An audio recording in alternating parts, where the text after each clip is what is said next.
Let us not forget everything that happens is by the will of Allah. It's time to unite and stand, and we will be the best amongst men. It's not time to be extreme or the unthinkable, but to stand together as one. Into Sunnah followers, streaming every day, various platforms. Trust me, you'll find a way. Sunnah followers. Assalamu alaikum wa rahmatullahi wa barakatuh. Guys, mark your calendars. Friday, February 2nd, 2024, from 9 p.m. till 11 p.m. Eastern. We have a special presentation by Muhammad Ziada, who works with the Broward County Sheriff's Department in Florida. We also have a special co-host, our very own Dr. Ibrahim Jamali. The special topic is the impact of social media upon this nation and how to climb out of its web. How to prevent social media from destroying you and your family, and how social media destroys marriages. Also, how we should not use social media as a format for looking for marriage. So tell a friend to tell a friend about this special presentation streaming right here on Sunnah Followers.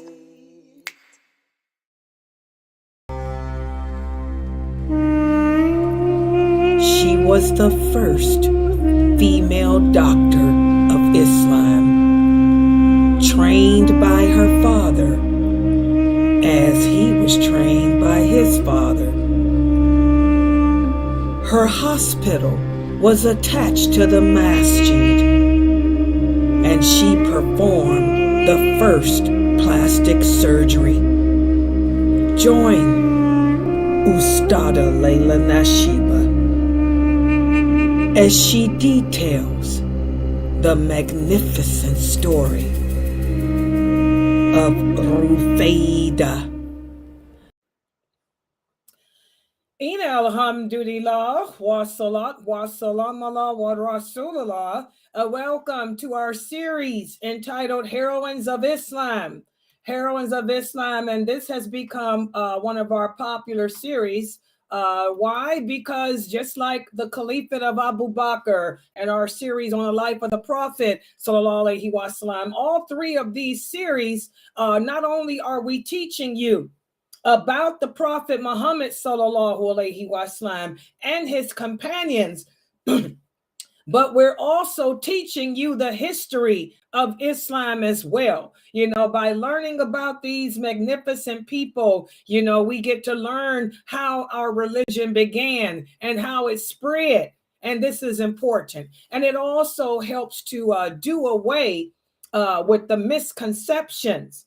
And there are so many misconceptions about women in Islam. That's what led me to teach this series again. I hadn't taught this series in years, but I'm enjoying teaching it because I'm able to reinforce in this day, 2024, I am able to reinforce, you know, the truth and reality about Islam, that Islam is not an oppressive way of life, and it is not oppressive towards women. As you guys can see in all of these women's stories, women are equal to men spiritually.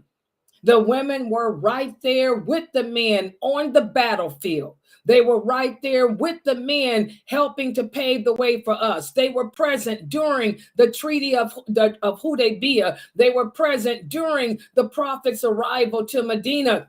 There is not one instance in the history of Islam that women did not take visible parts. And that's important because we're living in an era in which people are telling the Muslim women that they're supposed to be invisible. No, we can be invincible, but not invisible, because these women were never invisible. Subhanallah. And tonight's story is of such a woman who was not invisible. Her name is a name known in history. Her name is Rufaydah al Aslamiyah. Who was she? She was the first female physician for the Muslims. The first female physician for the Muslims. And she was very visible on the battlefield and off the battlefield. She was very visible, so visible that laws were made in Islam because of her. So without any ado, let me put on the PowerPoint so we can go over this short. And her story is short. But even though her story is short, it's very powerful. And her legacy lives on today. So let me put take down all the scenery that I have, so as you guys can take screenshots. And I want to remind everyone, please take screenshots of my class, of my PowerPoints, so that way you can review review everything after class, and also use it for the quizzes we have and such. So let me take you guys to the snow for a minute, and while I set up the at least the opening of my slide. Oh, I did the wrong thing. I'm sorry. I'm going to give you guys an opening of of this. I'm sorry. One day I'll get it together. Okay. You guys can look at that while I set it up in my Zoom room too. Okay, let's see what they got. What's this? Oh, this is YouTube. Okay, let me take it to my YouTube channel and then take it to the live. Okay, so the people on Facebook, on YouTube, Zoom room, you can see it on the YouTube.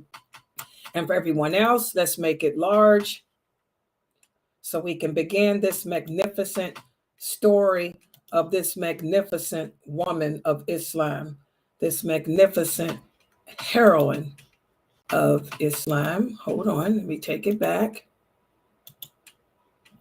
Yeah, don't ask me how I messed up. Okay, let's take it back full screen. Now I know what I did wrong. I'll click on this.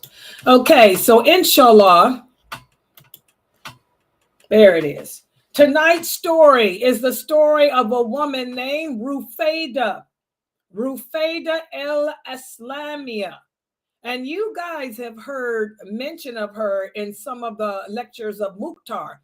Mukhtar's given the life of the prophet, and we've talked, her name has come up, or mention of her has come up. And even during the Caliphate of Abu Bakr, her name and her brother and her father's name have come up. Okay, so let's go over her story.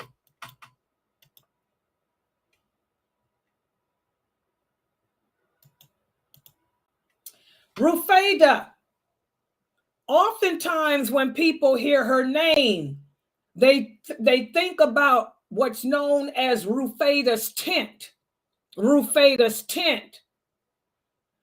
This is referred to Rufaydah's tent.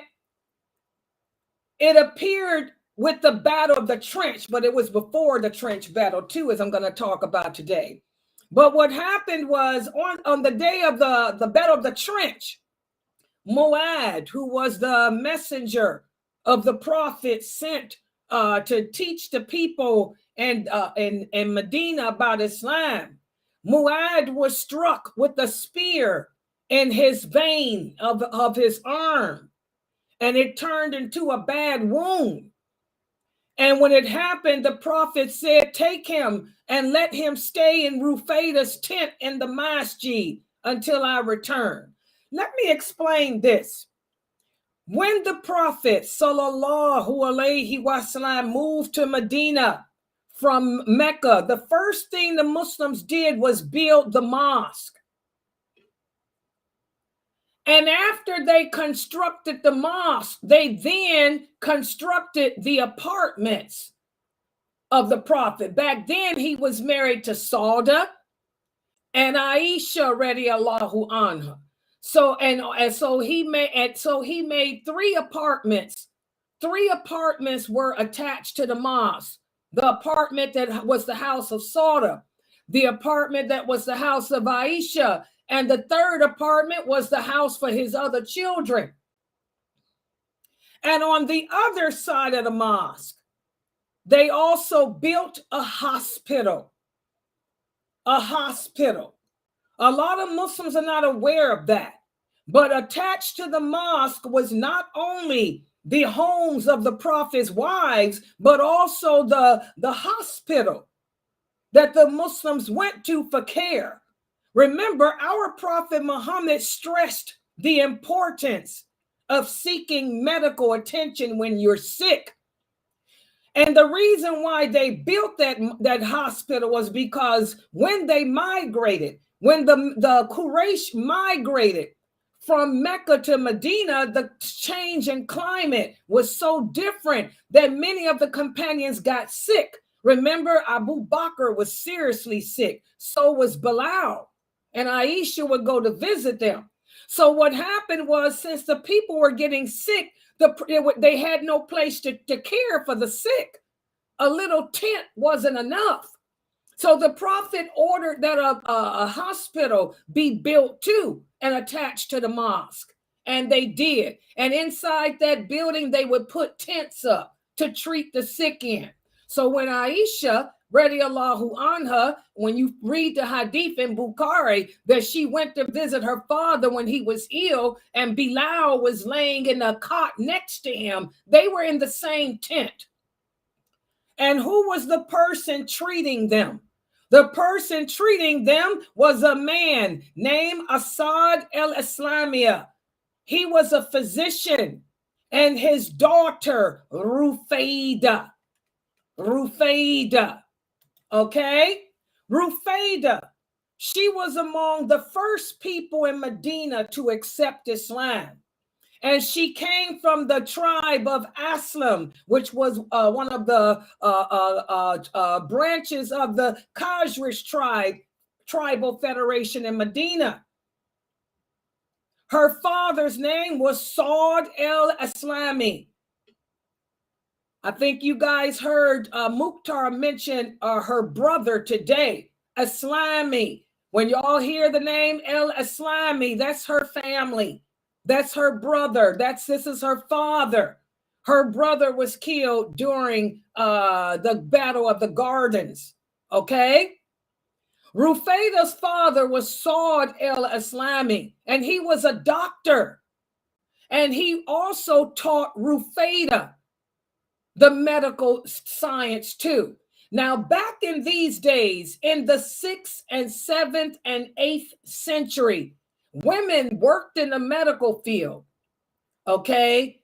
But they worked as doctors. However, when it was time for surgery, the men did the amputations.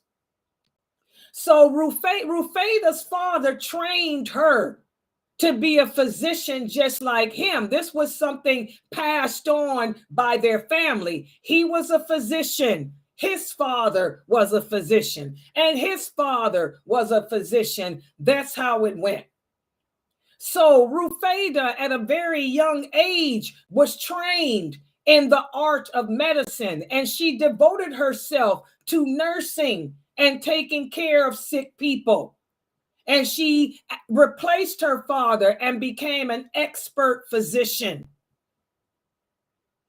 Remember, I told you guys, back in the 6th, 7th, 8th century, it was common to bury the female baby alive. Not just the Arabs. The Vikings did it. The Romans did it. The Greeks, the Persians, the Egyptians, the Europeans. They only allowed so many girls to be born. The girls that they kept alive, they were either trained to use a sword, because a woman could not survive during those ages. The medieval dark ages were the worst part of history of mankind. A woman had to be trained with a sword.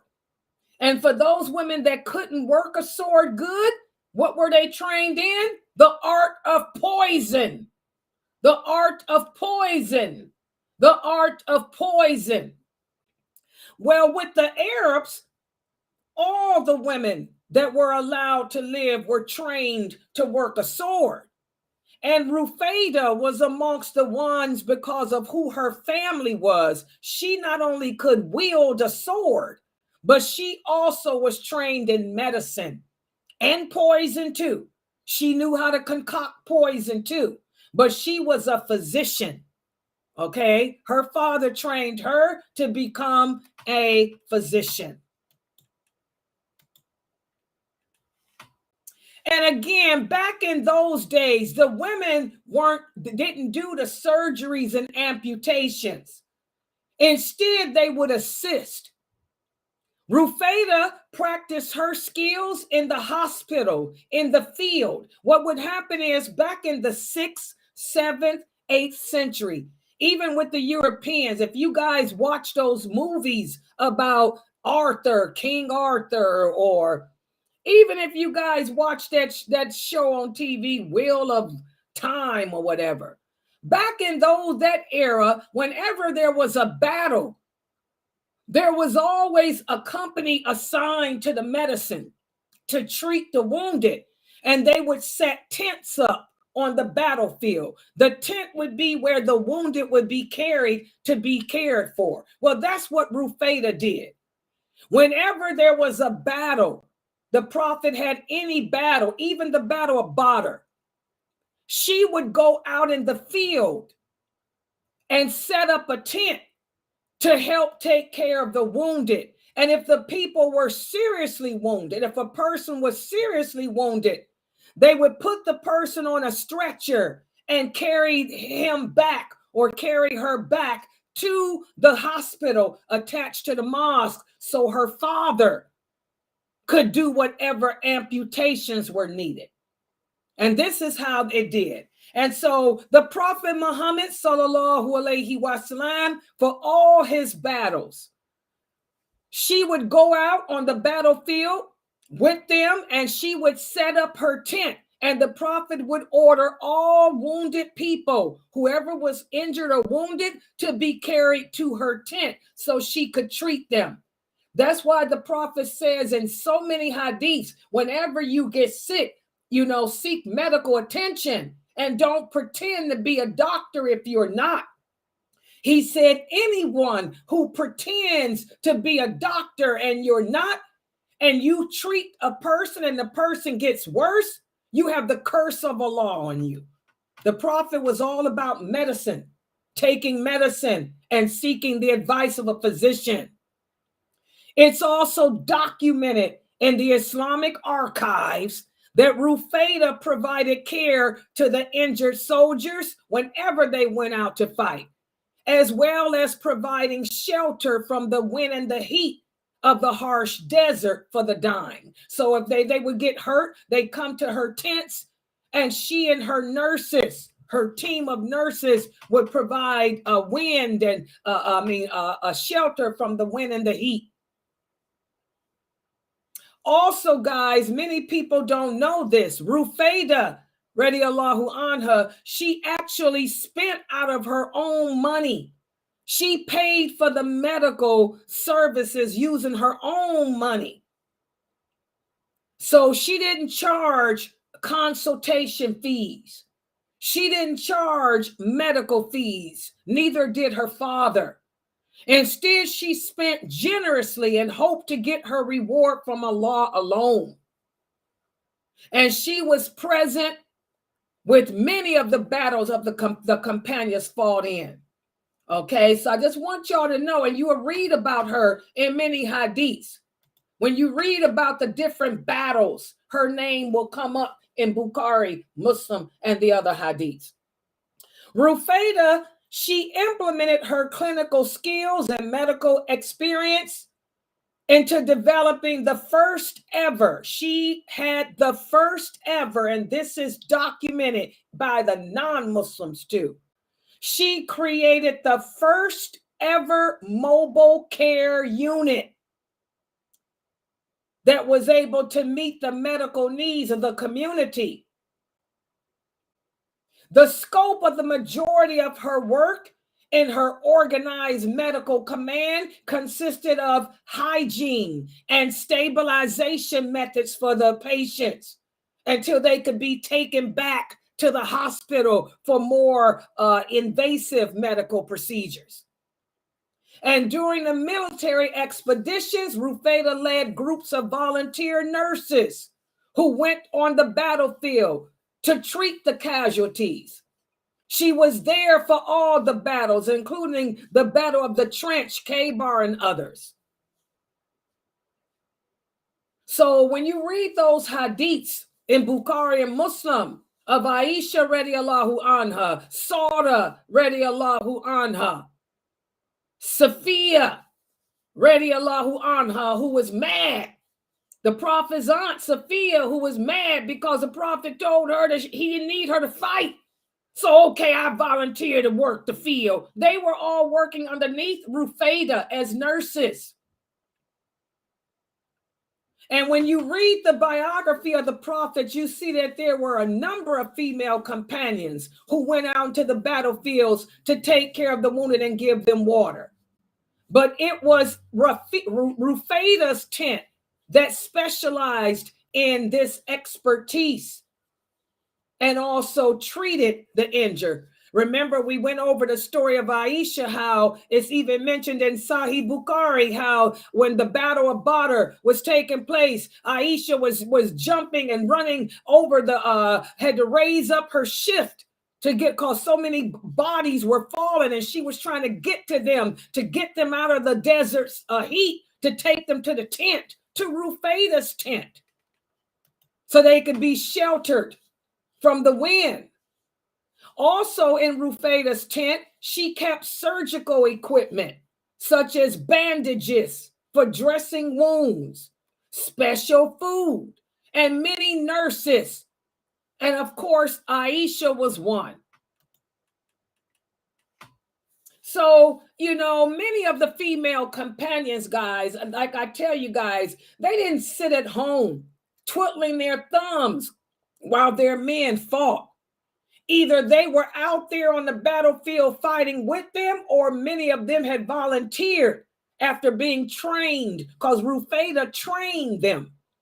She wouldn't allow them to go out there without her training them. She would train them to go out and work with her as a nurse. And they all respected the covering, because after the Battle of Badr, that's when Allah sent down the command about hijab and jilbab. They wore hijab and jilbab.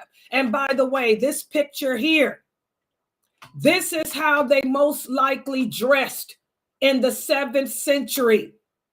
I did generate this picture. This is a shift. Remember I told you, you read the hadiths, Aisha wore shifts. This is a shift. And they would wear their hijabs. So this is most likely how they dressed back in the 7th century. I did this one for 7th century as a nurse, the Arab women as a nurse. And Rufaydah trained a lot of them. When the Prophet Muhammad sallallahu alaihi wasallam's army, for example, was getting ready to go fight the Battle of Khaybar, Rufaydah and a group of volunteer nurses went to him and they asked, "O Prophet of Allah, we want to go with you too. And we want to treat the injured and help as much as we can." The Prophet said, "Of course you can come." And those nurses did such a good job at the Battle of Khaybar that the Prophet assigned a share of the war booty to Rufaydah. And her share was equivalent to that the soldiers got. Remember, this battle was so great. This was the battle when Allah sent down the verses saying that a woman can receive the war booty too. The Prophet also gave the part of the world war booty to Nusayba, Amira, and them too. So for people that think that Muslim women are oppressed and invisible, they need to learn about the companions. They need to learn that the female companions were never invisible and they were never oppressed. They were right there receiving war booty and everything and helping. And again, the medical hospital was attached to the mosque of the Prophet. And if a person was wounded badly, he would be carried back to the hospital so her father could do the amputations if needed. Now we have one companion, and this is recorded in Bukhari. We have one companion who lost his nose during the Battle of Badr. Rufaydah went back. He was so seriously injured that she went back with him to the hospital and assisted her father. They made him a nose out of gold. So for those Muslims that say plastic surgery is haram, they better go learn, because plastic surgery was done back in the time of the Prophet too. Rufaydah radiallahu anha and her father did plastic surgery and replaced the nose of this companion with a nose made of gold. There's also another hadith where they replaced another man's nose with silver who had lost it after the Battle of the Trench. So plastic surgery is not haram, and plastic surgery is nothing new. We have to be careful using the word haram, haram, haram when it's not. Okay? Even during times of peace, Rufaydah was not invisible. During times of peace, she continued her involvement with humanitarian efforts by providing free medical assistance to Muslims who were in need. She would go around and check on everybody. She would do physical exams to make sure that the children were fine, the women were fine. She'd even go and do exams, with her father on the men. She'd assist her father in caring for the men. Health is so important. That's when all these hadiths came down, where the Prophet sallallahu alaihi wasallam said Allah never sends a sickness without a treatment. So if you get sick, take the treatment, and perhaps Allah will send a cure. When the people would come to the Prophet complaining of sicknesses, he would send them to Rufaydah and her father. Rufaydah is depicted as being a kind, empathetic woman who was a great nurse and a great social worker too. With her clinical skills, she trained other women, including Aisha, to be nurse and to work in the area of healthcare. She was a social worker too, helping to solve social problems that were associated with disease. The Prophet would consult with her whenever a pandemic broke out. The Prophet would ask for her expertise. Does this sound like like women were invisible? She took care of the children and also took care of the orphans. But her story doesn't end there. Stories about her work were passed on from generation to generation. And even to this day, her name is well known in the Muslim world. In Pakistan, where Brother Ahmad lives, a building at the famous College of Nursing and Midwifery, the Aga Khan University, was named after her. Also, in Bahrain, an annual Rufaydah al Aslamiyah Prize in Nursing is awarded at the University of Bahrain each year. Also, each year, the Royal College of Surgeons in Ireland at the University of Bahrain awards one student a prestigious award in the name of Rufaydah al Aslamiyah. So again, her legacy lives on to this day. And Rufaydah al Aslamiyah she introduced nursing to the Muslim world 200 years before Florence Nightingale. They call Florence Nightingale the founder of modern nursing. Well, guess what? Rufaydah was doing it 200 years before her. So that's the story of Rufaydah. And by the way, this is another way that the nurses dressed during the 7th century. This is when they all adapted white. This became global. Whenever you see a woman in white, that's nursing. That's what the Romans did, the Greeks, the Persians, and the Arabs. However, the Arabs, adapted the hijab to cover the woman up so that she doesn't, show her hair. And also the Persian women were like this too. So that's the story of Rufaydah. We don't have any more information about her. I know you guys are probably wondering, when did she die? Did she live long and all of that? There's nothing recorded in regards to her death.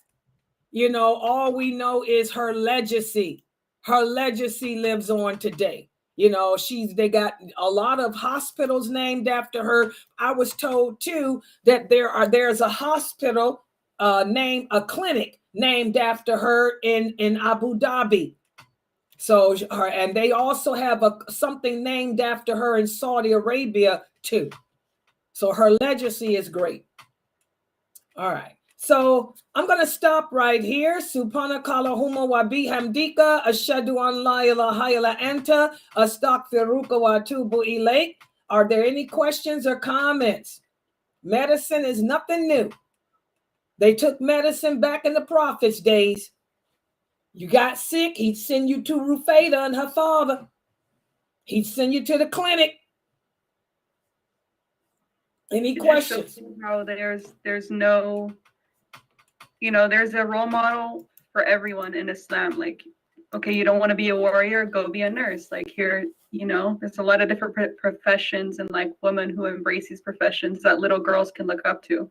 Yeah, exactly. And that's why I still do. I always encourage Muslim girls to be nurses because I love the story of Rufaydah. Plus, it's a rewarding. I mean, look at the blessings you get. That's why I'm always encouraging my students here, even my grandkids. My daughter's a nurse. My granddaughter is in nursing school. My cousin's a nurse. The medical field and engineering is what my family is into. Either they engineers or they nurses. I got a sister-in-law that's a doctor. The medical field is a great field to go into because it's rewarding and it's jihad. It's jihad. It's a struggle in the way of Allah. SubhanAllah. Yeah. Any other questions or comments? And that's why I get so like, where do these people get this misconception that Muslim women, are not empowered? That's why I get angry when I hear ignorant Muslims come to me and ask me about feminism. Don't ask me about no feminism. I'm a woman of the Sunnah. Are you out your mind? I know my deen. I know these female companions. My Lord liberated us. Allah gave women rights back in over 1,400 years ago. So anybody talking feminism is crazy. And it's an insult to come to a person of the Sunnah like me with that type of talk. Because I know what I can and can't do. I know there ain't no limitations here. All right? We got women that were warriors. We got women that were nurses. We got women that were businessmen. Khadijah was a businesswoman. Sauda used to make her living by selling leather. She was a merchant. Sauda was a merchant. Salama made leather things, goods, and sold it too. She was a merchant. The Quraysh, even the women were merchants. We can be merchants. We can be nurses. We can be scholars. Aisha was a scholar. We can be jurists. We can be judges. Aisha was also a jurist. I mean, so I don't know where these misconceptions about women in Islam come from. And that's why it kind of behooves me to hear the brothers, these Muslim men, telling you sisters today to be invisible. Because what are they teaching? That's not Islam. We were never invisible. Never. Why do you want us to become something that we never were and that Allah didn't tell us to be? We were always visible, right there with the Prophet, sallallahu alaihi wasallam. Checking Umar. When Umar needed to be checked, who checked him? When Umar dipped his nose in the Prophet Muhammad's family affairs, who checked him? Can anybody remember? Who checked Umar? Habiba. Not Habiba. I mean, not Salama. Yeah, she told him, you want to stick your nose in the business of the Prophet's household? You better stick your nose out, Umar. So I don't know where this misconception comes from that these brothers today are telling you sisters that you're supposed to be invisible and not seen and stupid and ugly and a cyclops. Ain't none. Was she walking around with one eye? Can y'all tell me, was Rufaydah walking around with a bag over her head with a hole to peek out of to do her work? Was she walking around that way? Where did they get this stuff from? I don't know where these men get it from. And you sisters allow them to tell you that. You women allow it because you don't seek the knowledge. You don't want to learn from another woman. You're too jealous to learn from another woman. So you let men tell you garbage. That's the problem. You sisters got to get over your jealousy. Get over your stupidity over that and start learning from women. Aisha taught the women. When the women started coming to Medina, when Umar was the caliph, he told them any questions about women's issues, any questions about how to have a happy family, he said, y'all take it to Aisha. I mean, come on, people. Y'all got to stop being jealous. You sisters allow these brothers to make idiots out of you. A woman can teach you a lot more because they women too. Subhanallah. Yeah, any other questions or comments? And by the way, there's a fatwa. Let's talk about it. There's a fatwa that says it's haram for a woman to be a doctor or a nurse. Wow, where did he get that from, y'all? I guess that so-called mufti, the so-called mufti that said it's haram to be a doctor or a nurse, I guess he, with all his knowledge of Islam, he never heard of Rufaydah. And they got so many schools and clinics in her name all over the Muslim world. But he's never heard of Rufaydah. But there's a fatwa saying it's haram to be a nurse or a doctor. Lord, you women better stop learning from these men. Seriously, y'all better stop it with these men. Yeah. All right, guys. No other questions or comments?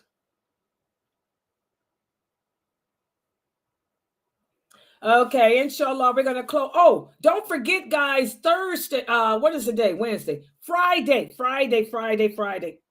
Yeah, Friday, we have that special for my Q&A, Dr. Jamali and Brother Muhammad Ziyada. They're going to be speaking about the dangers of social media. Please make sure you guys put that. In fact, I'm going to work on that tonight because I'm going to send Brother Ziyada thing. Yeah, so that's going to be Friday from 8 to 11. You guys are going to love it. Brother Muhammad Ziyada, this is his thing. He's great at talking about this stuff. You guys are going to love that. All right. So inshallah, I'm going to log out And I'll see everybody tomorrow. Subhanakala huma wa bihamdika. Ashhadu an la ilaha illa anta. Astaghfiruka wa atubu ilayk. I'm going to have to send these people an email too, because my I still couldn't stream to